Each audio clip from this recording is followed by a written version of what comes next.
in Ansarin, injuries and deaths.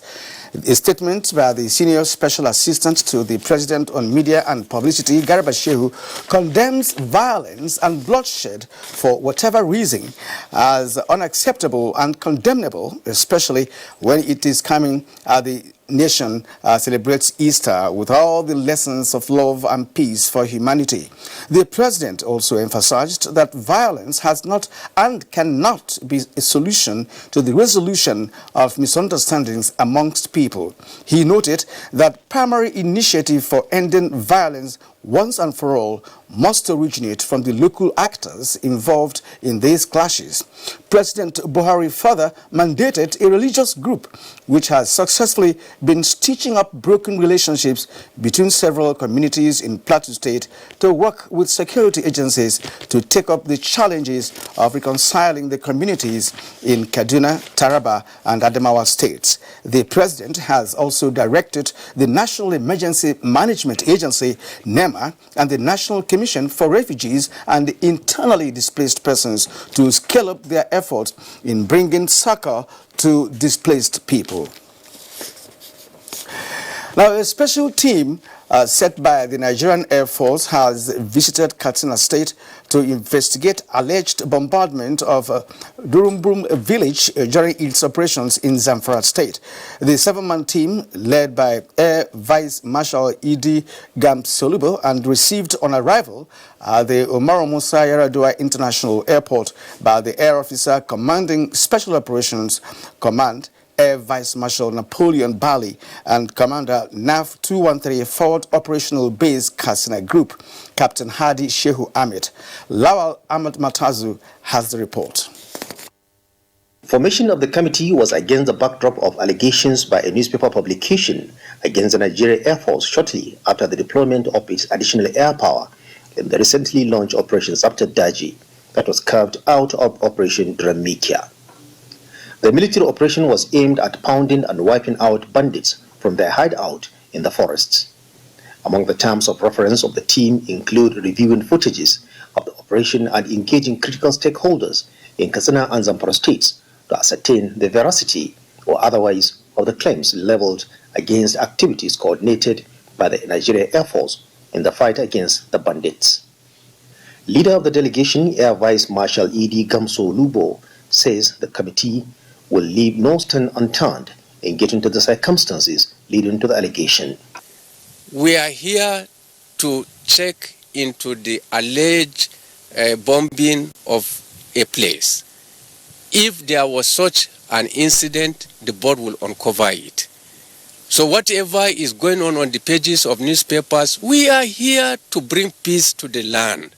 He assured that the Nigerian Air Force is committed to international best practices in the discharge of its responsibilities and called on stakeholders to cooperate with the committee to ensure security of lives and property of the affected communities. The delegation has since left Katsina for Zamfara State to continue its fact-finding. In Katsina, Lawal Ahmed Matazu, NTA News. And in Kano State, 2 drug barons suspected to specialize in trafficking hard drugs to Saudi Arabia have been arrested by the National Drug Law Enforcement Agency with substance suspected to be cocaine weighing 2.927 kg on their way to Sudan. Ablahi Mustafa reports that the suspects claimed that the substance will be delivered to Saudi Arabia. Sequel to the growing concern on the rising cases of drug abuse in the state, the Kano command of the National Drug Law Enforcement Agency NDLEA launched an aggressive onslaught on hard drug barons.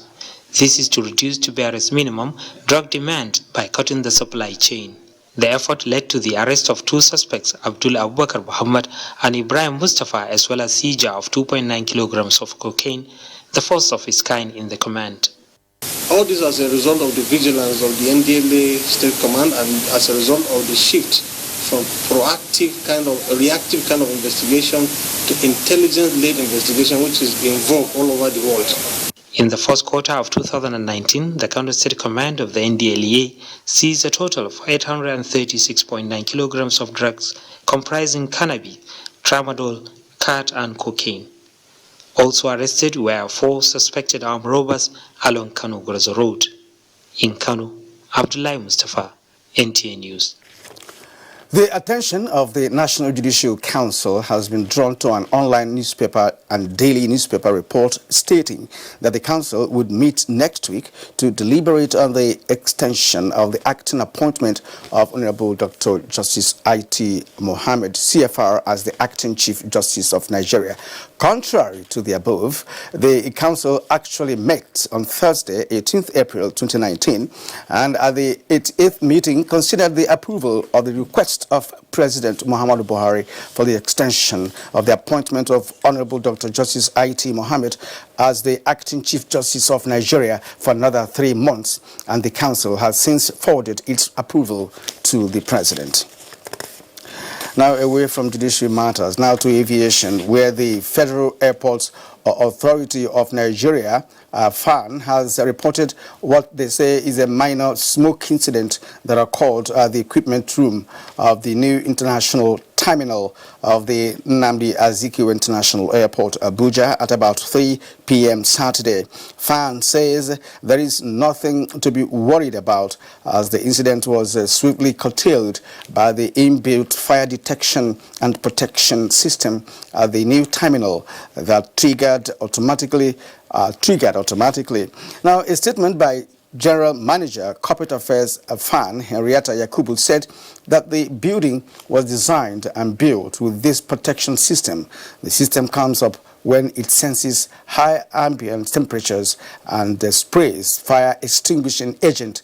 The residue of powder sprayed by the system was seen in the cloud, and there was no fire at all. The authority will, however, wish to reassure passengers and the general public that there is no cause for panic, as the incident has been put under control and operations are going on without hitches. In the spirit of the season, passengers of the free train service granted by Osun State Government from Lagos to Osogbo are commending Governor Boyega Oyetola for sustaining the program to ease their movement during the Easter celebration. The passengers gave the commendation on arrival at the rail terminals in Osogbo. Femi Afariogun has that report.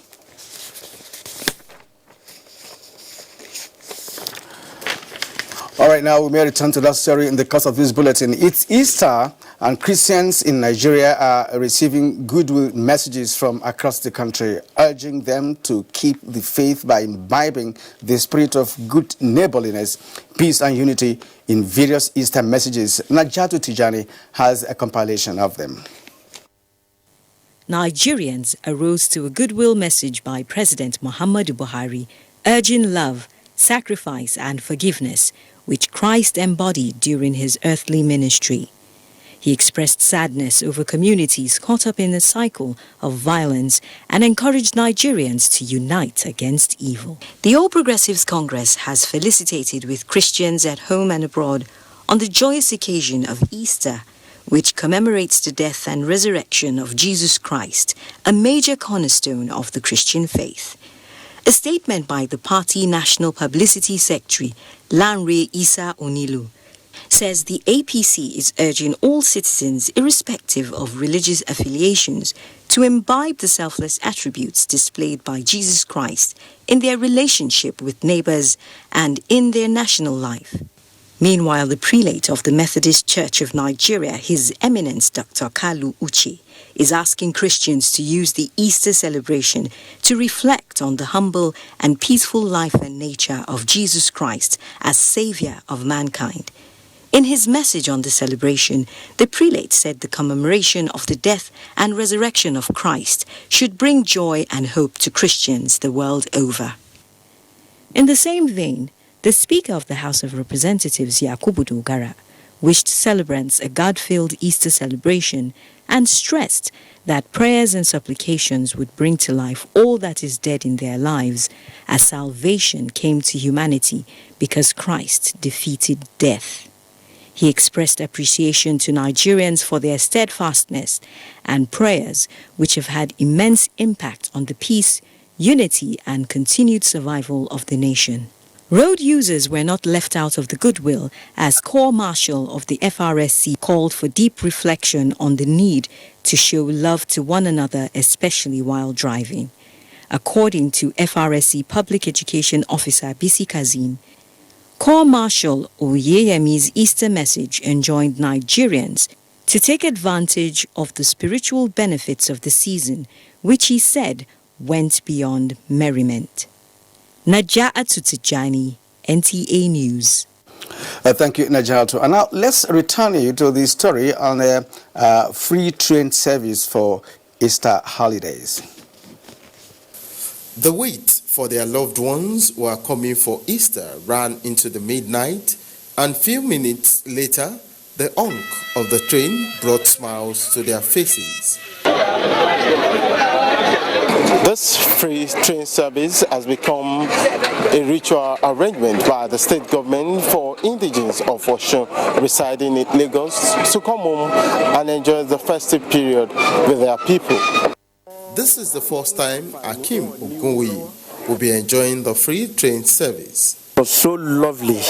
All I want to say to this state government here, they should keep on doing what they know is good to do. We thank our governor a lot. God bless him and his family for what he's doing for us every year. We are really enjoying this progressive government. Osun State government is seeing it as an obligation to make life better for the people. This is service to the community.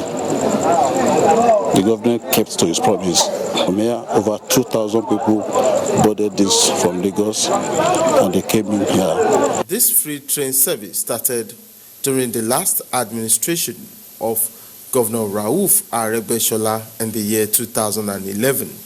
The free train service departs for Lagos on Monday 22 April at 10 a.m.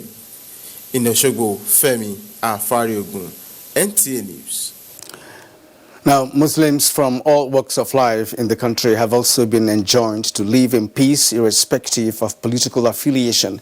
This message was re-echoed at the 9th Triennial National Conference of Ansarin Society of Nigeria. Abdusalam Jubril reports. Speakers at the event emphasized the need for peace in the nation and appealed to politicians to desist from inciting and exploiting the country's fault lines to further their political interests. Let us save our society. Let us deny the exploiters of these fault lines. Let us deny them the fodder that they need to feed in order to achieve their selfish interests. For the government to have equity and justice within every citizen of the country and to make sure we are just to ourselves. We must love each another so that for us to have peace in this country. Other participants, while commending the establishment of Summit University, expressed gratitude for the wealth of information they garnered at the event. It was very, very good. And the information that I received about the report that the president gave was very informative. There are a lot of spaces from the Quran and the Hadith that allow us to unify. That should be maintain peace. If anybody is fighting you, maintain your peace. They also admonished youths to desist from becoming willing tools in the hands of mischief makers. In Abuja, Abdusalam Jubril, NTA News. Wife of the President, Aisha Muhammadu Buhari, has advocated establishment of Adamawa Development Trust Fund to channel prioritized developmental projects for effective implementation and funding to benefit the entire people of Adamawa State. Mrs. Buhari said this during the Adamawa Indigenous Progressives Town Hall meeting in Yola, noting that this will complement government effort to bring development to the grassroots. State House correspondent Ali Kabir was there for us. With the desire to fast-track the development of Adamawa State and its people, taking into cognizance the current predicament of the state, especially the recent political development, as well as the security challenges coupled with the decline rate of educational school enrollment and the growing number of unemployment, the wife of the president, as an indigene of the state, maintained that this needs to be reversed. She therefore decided to bring together Sons and daughters of the state cutting across the length and breadth of the state from the health sector, academia, farmers, businessmen and women, artisans, politicians, and the people with special needs. The idea was to brainstorm and chart a new course for development to reflect the peaceful coexistence the state has been enjoying for a very long time. With the rampant security challenges, inter-ethnic conflicts, poor educational enrollment of children in schools, poor functional healthcare system, annual flooding being experienced, and continuous influx of displaced people. Our hope and solution as a people lies in our ability to join hands and form a coalition towards uplifting the state from its present predicament. Mrs. Buhari expressed the need for the incoming administration to give priority to inclusive governance for the desired development. My plea to the incoming administration is that of all inclusive governance, a government that will serve as a unifying factor for bringing together people from different backgrounds regardless of political affiliation. The Deputy Governor Martin Babale, as well as other speakers from all sectors, purely indigenous of Adamawa, applauded the initiative of Mrs. Buhari. They described the meeting as timely. Yola, Adamawa State Capital, Aliu Kabir. How do families of troops fighting to keep national peace cope with the absence of their breadwinners? While some find hobbies, others form a support network, such as the recently inaugurated Defense Admin Officers' Wives Association. Correspondent Najato Tijani tells us more. Gaily dressed, smiling brightly, but nursing uncertainty about tomorrow, these women have one thing in common. They are military wives. With most of their spouses deployed to conflict zones in northern Nigeria and other hotspots, most of them say they worry about what news tomorrow may bring. This fountain could be said to be a symbol of peace and unity, and while our troops fight to keep this peace, their spouses are seeking to turn challenges into opportunities. To cope with these uncertainties and more, they have taken the opportunity to form a support system in the form of their association. I formally inaugurate DSAOA today, the 17th day of April 2019. The sense of this chapter is to encourage ourselves, empower ourselves. Let us also be aware of the resources that are available to us as officers' wives. Recognizing the need to reach out to others who are not so fortunate, the association, which includes the Defense and Police Officers' Wives Association, DEPOA, also has outreach programs and strategies for sustainable income and investment for self-reliance. Naja'atu Tijani, NTA News. Now the program is Weekend File. We thank you for your company. The topic on our desk today is revitalizing primary healthcare system in Nigeria. What are the factors militating against it, and what are the realities on ground? Stay with us for details in our correspondence report coming up in a short while. Next. Lagbaja. Baba Muko. Na Baba be that. How do I know you are not an impostor? Oh yeah, play me something. Abba, my band members are all over the world. Let me connect with them on Glow 4G and make some great music for you. Who's on Glow here? I got Glow. I've got Glow too. I go show you. Hello, sir. Aleki, Gogo, Jide, guitar. Uzo, give me conga. Ahmed, keyboard. 1, 2, 3.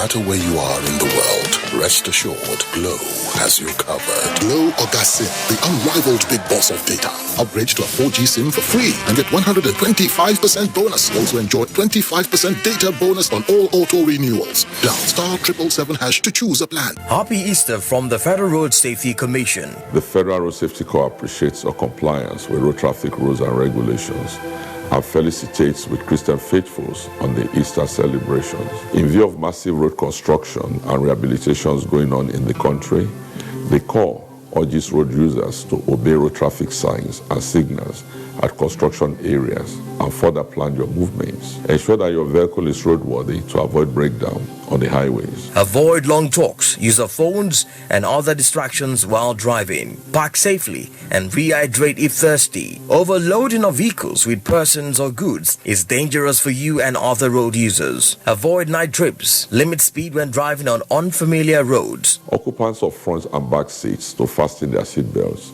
Drive to save a life. The Corps wishes you a successful Easter celebration. Happy Easter. The Federal Road Safety Commission is committed to creating a safer motoring environment. Marketing of broadcast media products requires special skills which can only be acquired through training and experience. NTA TV College Jos is therefore organizing an intensive 3-week course on modern trends in broadcast media marketing. The course will equip participants with necessary skills to deal with contemporary marketing challenges and competition in the broadcast media. It is an essential course for marketers in the broadcast media to sharpen their skills and improve their capacities. Date 23rd April to 10th May 2019. Venue NTA Television College Refuge Jos. Course fee 100,000 naira per participant, accommodation inclusive. For more inquiries, please contact us on 0803 314 4383 or 0806 980 9807. NTA TV College Jos, training you to be the best you want to be. Easter celebrations are here again. It's a time to travel and spend time with loved ones. As you plan your travels, the petroleum tanker drivers of Nupeng is saying, drive with care. Obey all traffic rules. Don't overspeed, overload, or overtake recklessly. Use your seat belts at all times. Don't drink and drive. Avoid use of mobile phones while driving. Remember, your loved ones await your safe arrival. A little patience goes a long way. Do have a glorious and safe Easter celebration. This message is from the petroleum tanker drivers of Nupeng. Otumba Salmon Akoni, Chairman PTD branch of Nupeng, announcer. These days, people get their news and information from more media sources than ever before. Some of the news and information given are fake, unverified, doctored, and manufactured to create confusion, stir disaffection, and cause disunity. Before you believe or share any news, ask yourself, is this real? Is it from a credible source?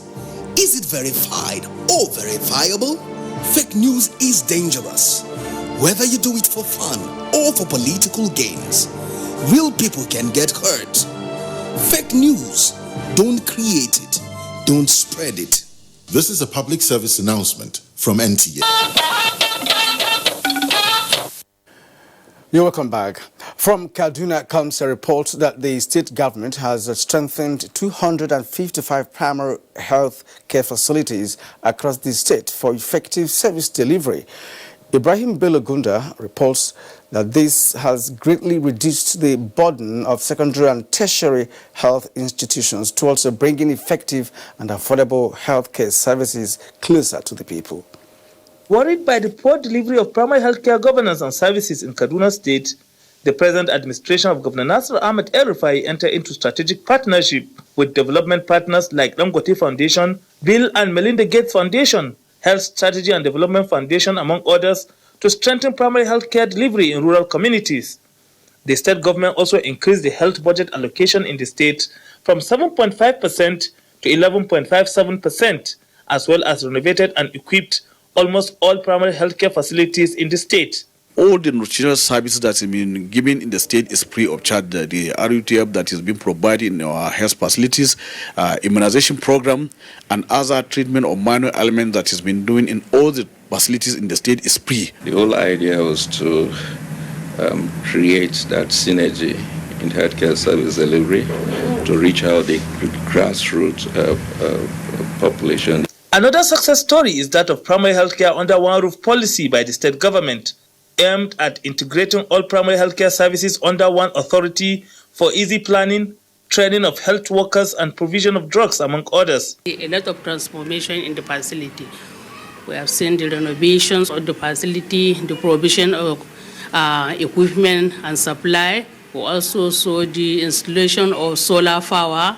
Asabe Awal and Habiba Hussaini have been visiting Badara Primary Healthcare Facility for their health needs for over 15 years. Thank God, everything is going normal. Because if you come, they will attend with us.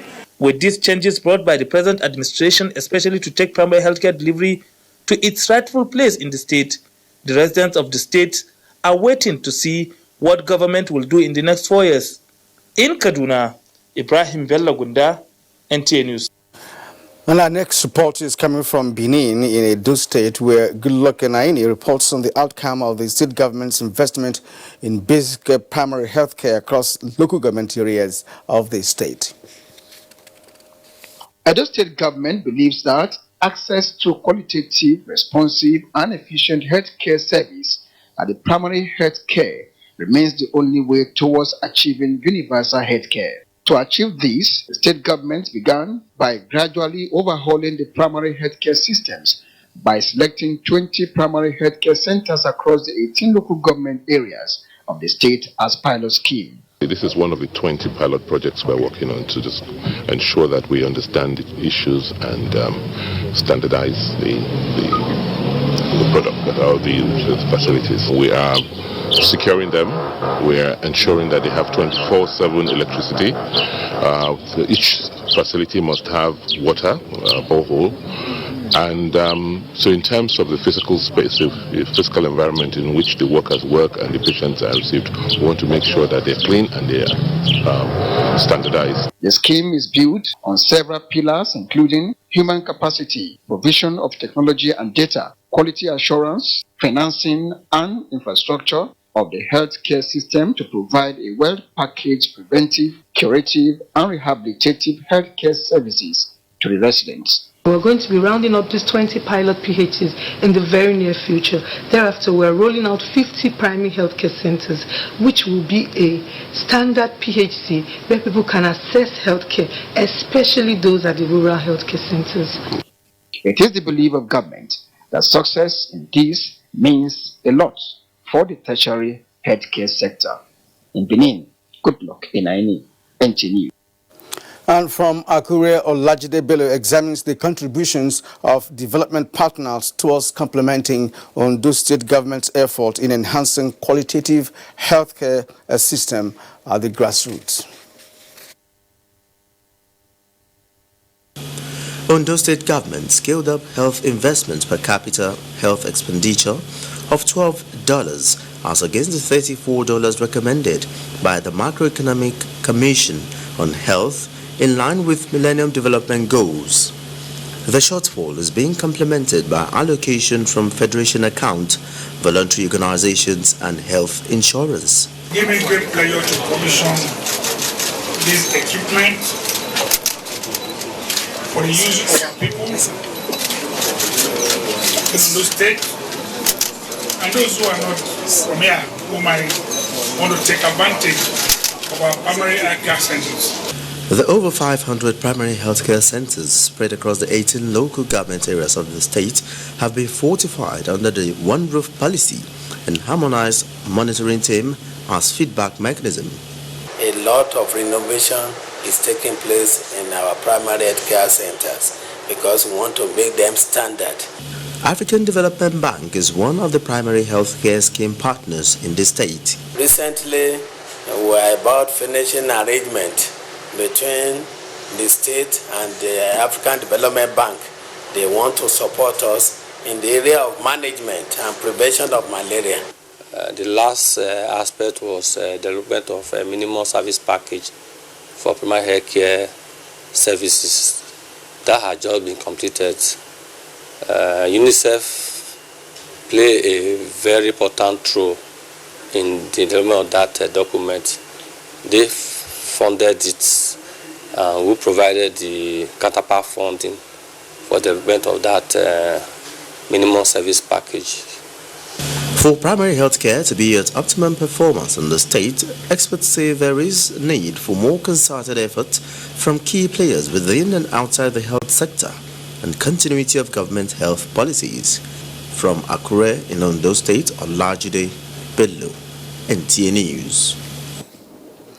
Now, Anambra State is making significant progress going by the recent assessment by the state government. Ngozi Okekar reports on how the state achieved this feat.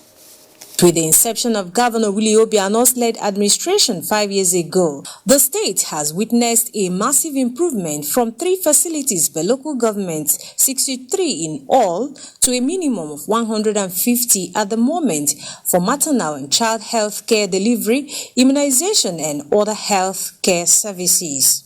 Dr. Joe Akabike is the state's health commissioner. Partners like the Challenge Initiative that's working with us, that are helping out to revamp, primary health care center. So we have done marvelously there in terms of renovating them, putting the basic facilities, water, and the innovation that we have what we call tricyclic ambulance that we have also given to these places and helping them to transfer patients that they can manage. Anambra State Primary Health Care Center Development Agency was also passed into law and given mandate with a target on infrastructure, human resource training and retaining of workers, and now qualifies to benefit from federal government's Basic Health Fund, having fully implemented primary health care under one roof and health insurance scheme. How was this made possible? It is because of the commitment of the dynamic and hard-working governor, Chief Dr. William Obiano. To solve a problem, you have to define the problem. And if you define it, a proper solution. And that's what we did. The primary health care not having governance, we put the governance, needing some facility financings, we did. And policies and implementation partners coming in, and all those things culminated into the success that we are discussing. Although with the challenges of inadequate drug supply and equipment, as well as poor patient turn-up facing the sector, the state is hopeful that with support from federal government and other partners, all facilities will come up to standard within the next 2 years. In Oka, Ngozi Okekaro, NTA News. And this is Weekend File on the network service of the NTA. Of course, we are looking at primary healthcare in Nigeria, and our guest who will be joining me very shortly is none other than Faisal Shoaib, who is the Executive Secretary of the National Primary Healthcare Development Agency. We'll be back very shortly. Pitching the big idea. It doesn't come easy. You gotta put in the hours, roll with the punches, and take on the pressure. But you will power through. Then step onto that stage and hit them with that idea. You, my friend, are unstoppable. Power Horse. Unstoppable you. Grab your new Malt Rush. Power Horse, official partner of Manchester City Football Club. Jennifer, don't tell me you're still looking for chapters for your expo. What expo? I'm reading to pass. Yeah, right. I beg, we all know even if you study, the surest way to graduate in this school is to do a rejo. Or better still, we hook the lecturers, Abby. No, that's a thing of the past. I would not get a certificate I cannot defend. I would not be a burden to the nation or the society by fixing or buying certificates that does not add value to my life. This is the era of change, and change begins with me. This message is brought to you by the National Orientation Agency in conjunction with the Federal Ministry of Information and Culture. You can follow us on all our social media platforms: Facebook at NTA Network News, Instagram at NTA Network, Twitter at NTA News Now, YouTube at NTA News Online. Or visit www.nta.ng. For live streaming, visit www.nta.ng/live. Now, you can stay updated on the go, be it on your TV, iPhone, laptop, or iPad, or download the NTA mobile application from your Play Store or App Store. NTA, you can feed the rich.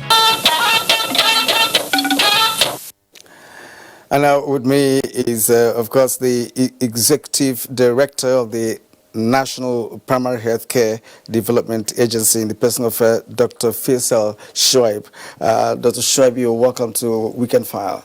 Thank you, Karen. Good evening, viewers. Yes. Okay, now let's kickstart this discussion by asking you to, first of all, explain the state of emergency, declared by your organization on primary health care in Nigeria. What else should Nigerians know about this state of emergency, and why should that be? Right. So last week we declared a state of public health concern on the numbers of women and children dying every day in Nigeria due to preventable causes. Like we mentioned during the declaration, we're focusing on the deaths that are happening in our communities. We are outraged by the large numbers of women, over 100, approximately 145 women every day dying due to pregnancy or childbirth. And then in the same country, some 2,300 children under 5 dying from preventable causes. We know that as a country, we can do better than this.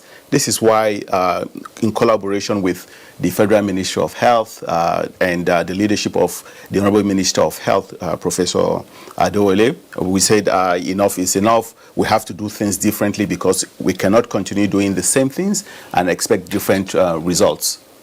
Now, what are the elements of this emergency that's just been declared? Because, invariably, Nigerians will be expecting some drastic measures to turn things around. You've just talked about Nigerian children dying, below the age of 5 dying. And of course, some maternal mortality is also being recorded. Now, what are the elements, in this emergency that you have just called? Right. So the first thing that we did was to say that we need to establish a center. So we established a center at the National Primary Healthcare Development Agency that we christened the National Emergency Center for Interventions around maternal and child health, which brought all our development partners, the Federal Ministry of Health, and staffers of the National Primary Healthcare Development Agency under one roof, right? Using a sort of war room approach.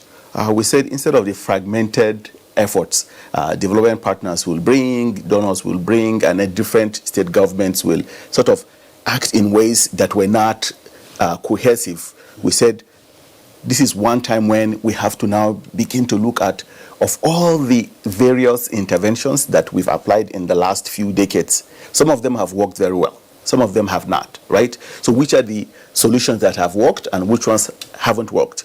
We now prioritize those ones that have worked and put in all our resources and focus under one plan that everybody works behind, right? And say that in the next 2 years, we're going to focus on how we can reduce this maternal and child deaths by 50%. It's an ambitious target.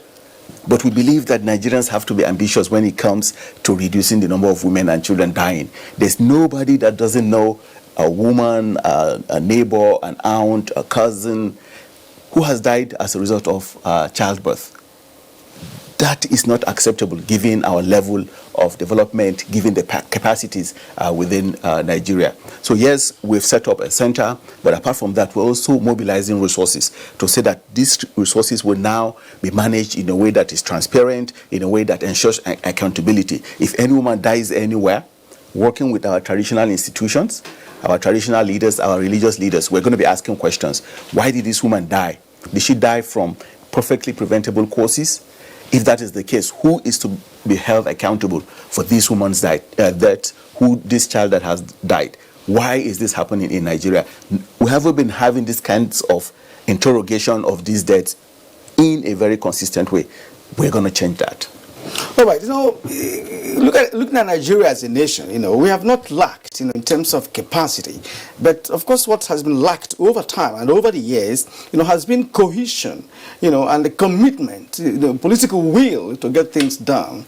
I recall in 2018, the Federal Minister of Health committed about 64% of his budget to primary health care, which has not been done before, because when the minister was confronted with that, he did say, look, we have to do things differently. Right, and of course you know that primary healthcare is grassroots based. Now, what should be the role, or what are the roles of the state and local governments with respect to this emergency, a state of emergency that you have just declared in this sector, to ensure that whatever you have in mind for declaring, making a sort of emergency declaration, to work? Right. So Professor Adewale has always been a staunch supporter of primary healthcare. This is why in 2018 he made it possible for a large proportion of funding to go to primary healthcare. And under his leadership, we're engaging with the states and local government areas. In the first place, he drove this policy of saying that instead of the fragmented approach to primary healthcare, let's have primary healthcare under one roof, so that instead of having the federal government put in a bid, state government put in a bid, and local government areas also contributing sort of an uncoordinated support of primary healthcare, let's harmonize everything under that primary healthcare under one roof policy, right? What it now means is that with this declaration of an emergency, the states are also going to declare an emergency, look at which are the local government areas that are contributing the most towards these deaths. So in any state, as it were, there are primary healthcare centers, there are communities that are very far removed. And in some of these rural areas, this is where we're having these deaths, right, of women and then children. But out of, say, 20 local government areas, which ones are the 5 or 10 that if you focused on, you could bring down these deaths very rapidly, right? This is, again, in line with the Federal Ministry of Health's policy of ensuring that in every ward we should have one functional primary healthcare center, so that the center of gravity of our health system is moved away from the urban area to the rural areas where most of our people live, right? So that there's now an inversion of that pyramid. In the past, you will find that some 80% of the resources was being spent on the tertiary health centers, the general hospitals. Meanwhile, most of our people live in the rural areas. So we're flipping that pyramid and making sure that we now invest more resources towards strengthening primary health care. In much the same way, with this declaration, we're focusing on the women, the children. And this is again in line with how we're trying to drive Nigeria towards universal health coverage, right? President Buhari made it very clear in his vision that he wants every Nigerian to have access to basic health care, no matter where they live or where they work, and let them be able to afford this basic health care, right? Irrespective of where they live or they work.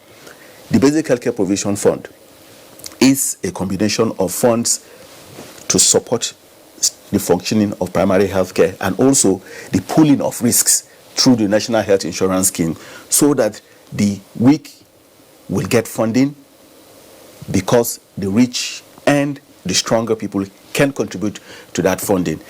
All of this is geared towards a situation where if somebody is sick, it doesn't matter whether they can pay or not, they will have access to some of those basic services. For pregnant women, that means free antenatal care, that means free delivery, and even for if they require a cesarean section, it's going to be free. For kids under 5, it's free treatment for them. That has never happened in Nigeria.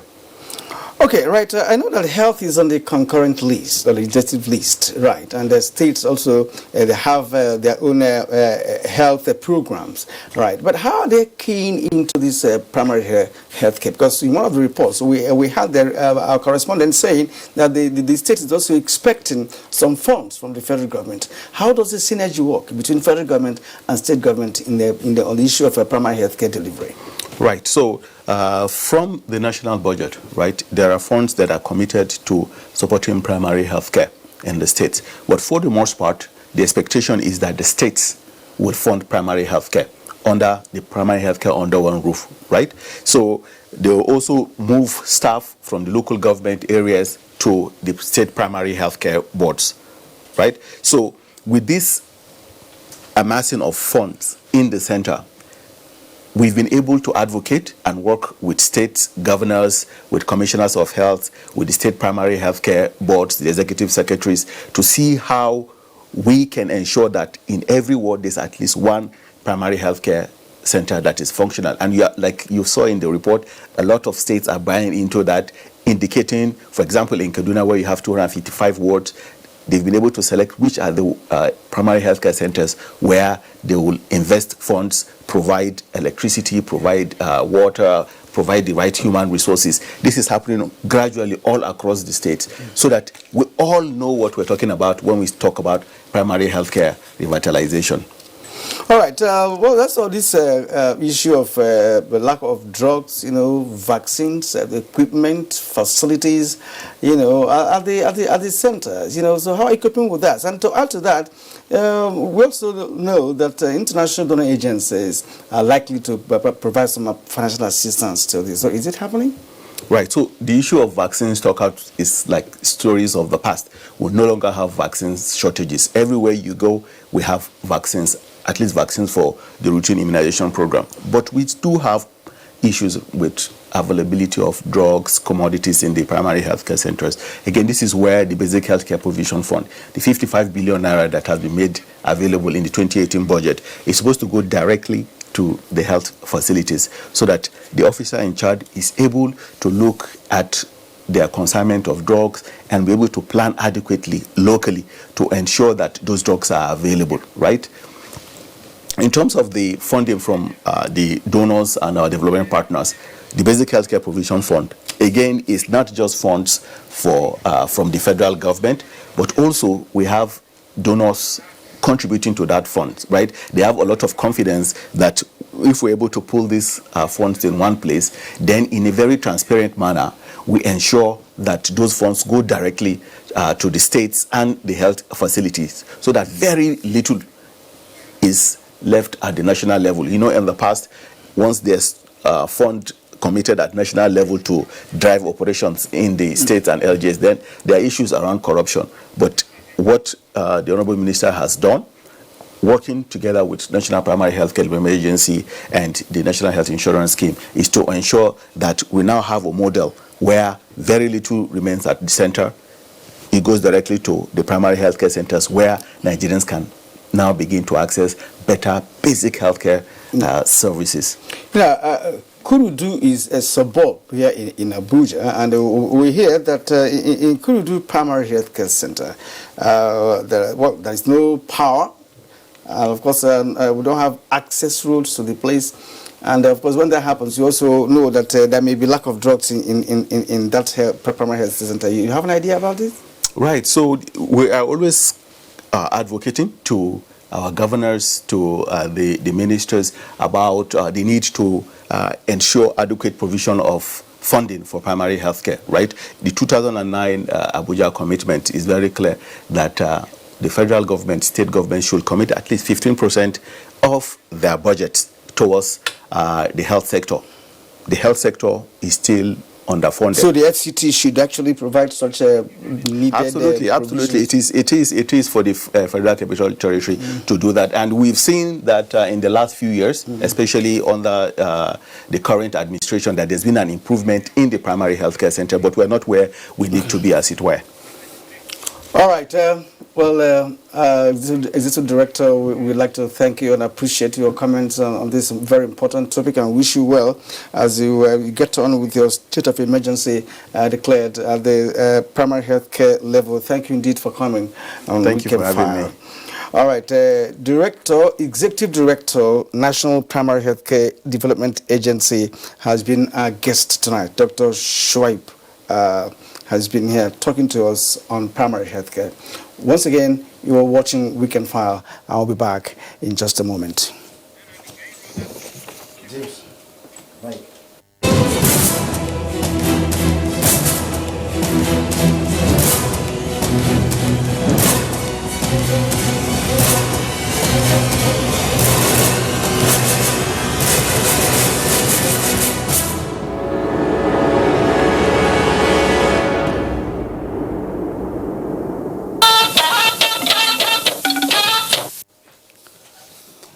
And for 3 days, the prestigious UEFA Champions League trophy was in Lagos, and fans of the Champions League City had great fun and experience to last them a lifetime. Gift George, who covered the 3-day event, reports that it climaxed with a street tour and a gala night where some Nigeria's finest artists performed.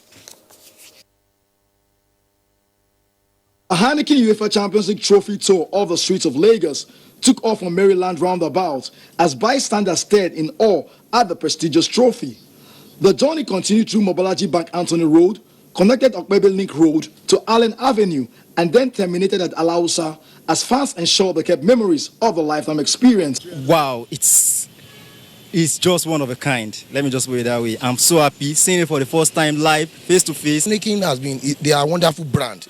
I know they are world or international brand, and they have been doing very, very wonderful. They support sports a lot, especially bringing the European competition to our, to our televisions. It's actually really nice to have a real-time cup like strolling around the street. I can't even imagine seeing the real life cup today, not even in the next 1 year. Very, very thank you to Heineken, because this kind of a thing, you can't just walk by and see a UEFA Cup on the main road going free like this. As in, I'm highly excited. In rounding off the UEFA Champions League trophy tour, all roads led to Victoria Island later in the evening for the Heineken Gala night.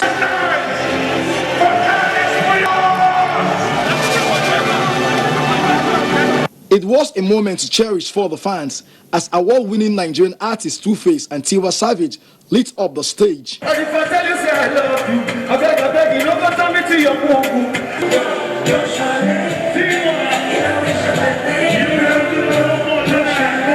This is one way to reward consumers. What better way to reward their consumers than to mix and mash up both of them, which is music, entertainment in general, and sports. Heineken is known for enjoyment. That's our passion, it's in our DNA. I mean, you can see everybody. The assignment is great. This will be the third time the UEFA Champions League trophy will be visiting the country after 2009 and 2014.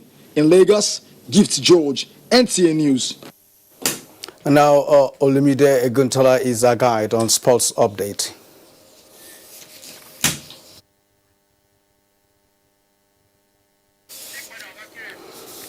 Golden Eaglets of Nigeria rounded off our group matches on a good note. The team played 1 goal apiece with their Ugandan counterparts to finish as group leaders with 7 points. The 2019 edition of the Africa Zone 3 Volleyball Championship has ended in Lagos with a clarion call to Nigerian club sides to wake up from their slumber after Ghana Police male team defeated Nigeria Customs 3-0 in the final to retain the title it won last year. The clubs in Nigeria to wake up. We have seen it. For the male, Ghana has won it. And we are going to leave here with a lot of disciples.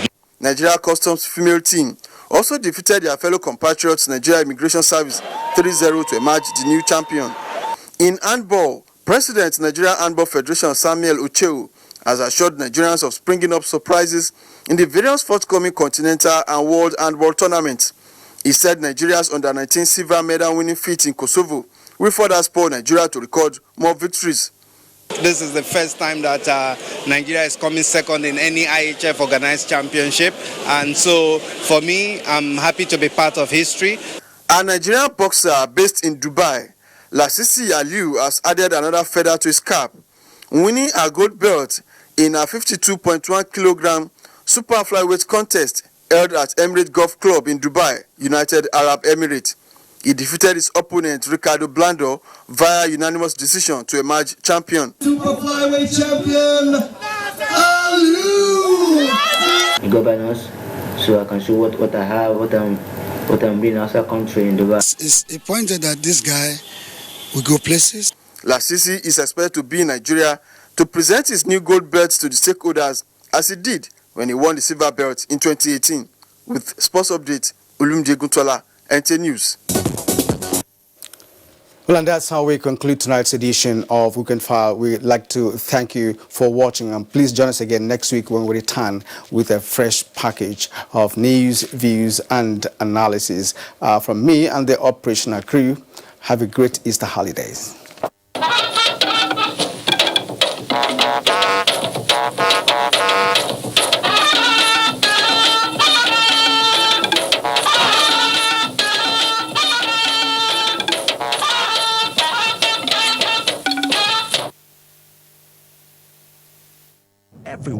one's power. So feel powerful with the NTA News mobile app, the one-stop information center. Real news at your fingertip. Be the first to report by uploading first-hand information on the You Report link, and be the first to know by simply clicking on any of the links on the sidebar for headlines, domestic and foreign news, economy, security, politics, sports, and more.